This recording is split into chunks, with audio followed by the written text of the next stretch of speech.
અમદાવાદમાં પડેલા વરસાદ બાદ ભરાયેલા પાણીને લઈ સ્ટેન્ડિંગ કમિટીની બેઠકમાં અધિકારીઓનો ઉધડો લેવાયો। પૂર્વના વિસ્તારમાં પાણી ભરાઈ રહેવા મામલે જવાબદાર અધિકારીઓ સામે જવાબ પણ માંગવામાં આવ્યો। ચંડોળા તળાવને ઊંડું કરી પાણીની લાઈન નાખવાની કામગીરી ઝડપથી કરવા માટેની પણ સૂચના અપાઈ છે। તો મણિનગર, ઈસનપુર, નારોલ વિસ્તારના પાણી ચંડોળામાં પાસ કરવા માટેની સૂચના અપાઈ।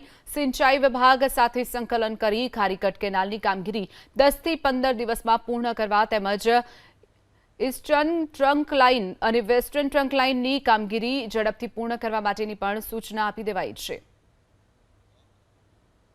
સામાન્ય રીતે જે વરસાદ રાત્રિના સમયે 2 વાગે આવ્યો, લગભગ 1.5 થી 2 ઇંચ વરસાદ હતો, પરંતુ કોર્પોરેશન દ્વારા આપણે ચોમાસાની પ્રી મોન્સૂનની કામગીરી ચાલુ હતી અને એને પરિણામે આપણે વાત કરીએ કે 2 કે 3 પ્રોજેક્ટો જે હાલ પાઇપલાઇનમાં છે અને અંતિમ તબક્કામાં છે,